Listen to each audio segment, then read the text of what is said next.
ഈ ബ്രഹ്മകണ്ടാഹത്തെയും അണ്ടകടാഹത്തെയും സൃഷ്ടിച്ച പടച്ചവനോട് കാരുണ്യത്തിന് വേണ്ടി ചോദിക്കുക. അവനോട് കാരുണ്യത്തിന് വേണ്ടി ആദ്യത്തെ 10 ദിവസം ചോദിക്കണമെന്ന് പ്രവാചകർ സല്ലല്ലാഹു അലൈഹി വസല്ലമ സമൂഹത്തെ പഠിപ്പിക്കുന്നു.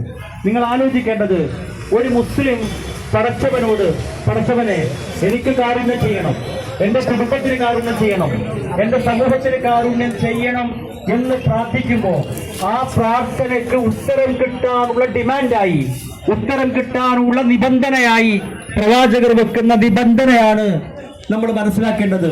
പ്രവാചകർ പറഞ്ഞത്, നീ പ്രാർത്ഥിക്കുമ്പോ നിനക്ക് കാരുണ്യം ലഭിക്കും. പക്ഷെ കാരുണ്യം ലഭിക്കാൻ ഒരു നിബന്ധനയുണ്ട്. ആ നിബന്ധന എങ്ങനെയാണ്? പ്രവാചകർ 60 പദം കടമെടുത്ത് പറഞ്ഞാൽ,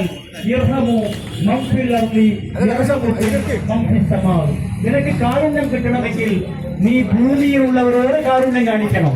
നീ ഭൂമിയിലുള്ളവരോട് കാരുണ്യം കാണിച്ചാൽ ആകാശത്തുള്ളവർ നിന്നോട് കാരുണ്യം കാണിക്കും. ആ കാരുണ്യം കാണിക്കേണ്ടത് ആരോടാണ്? മുസ്ലിമിനോടാണോ? ഹിന്ദുവിനോടാണോ? ക്രിസ്ത്യാനിയോടാണോ? മനുഷ്യനാടാണോ? അല്ല കൂട്ടരെ, വിശുദ്ധമായ ഇസ്ലാം പറയുന്നത് പച്ചക്കരളുള്ള എല്ലാ സംഗതിയോടും കാരുണ്യം കാണിക്കണം. ഇവിടെയുള്ള പൂച്ച, ഇവിടെയുള്ള നായ, ഇവിടെയുള്ള മറ്റു സംഗതികൾ, ആ സംഗതികളോട് കാരുണ്യം കാണിക്കാനാണ് ഈ റമദാനിലെ ആദ്യത്തെ 10 വിശ്വാസികളോട് പറയുന്നത്.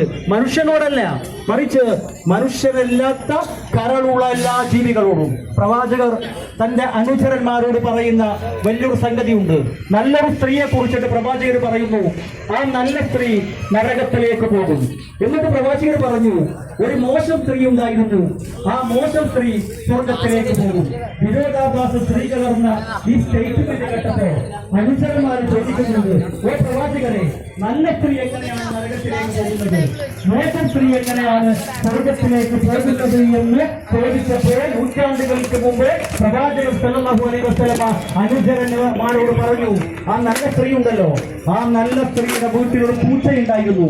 ആ പൂച്ചക്ക് വെള്ളം കൊടുക്കാതെ, ഭക്ഷണം കൊടുക്കാതെ അകാരണമായി ആ സ്ത്രീ കൊന്നപ്പോ പ്രവാചകർ പറഞ്ഞു, അത് നല്ല സ്ത്രീയാണ്, പക്ഷേ നരകത്തിലേക്ക് പോകും.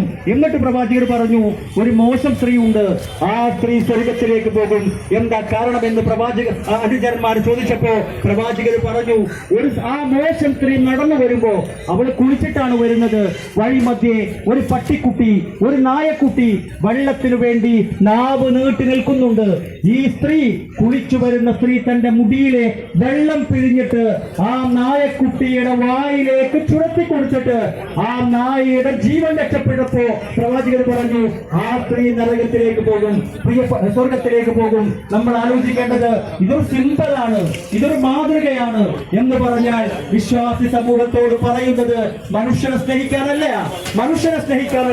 മറിച്ച് ജീവനുള്ള സകലമായ സംഗതികളോടും സ്നേഹിക്കാനാണ്. എല്ലാ ദർശനങ്ങളും അങ്ങനെയാണ്, എല്ലാ മതങ്ങളും അങ്ങനെയാണ്.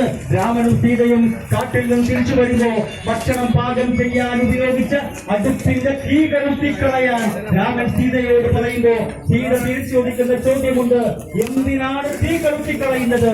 ഇവിടെ ഒറ്റ മനുഷ്യൻ ജീവിക്കുന്നില്ല, ഒരു മനുഷ്യൻ പോലും ജീവിക്കാത്ത കാടല്ല ഇത്, എന്തിനാണ് ഇത് കെടുത്തിക്കളയുന്നത് എന്ന് ചോദിച്ചപ്പോ രാമൻ പറഞ്ഞ മറുപടിയുണ്ട്.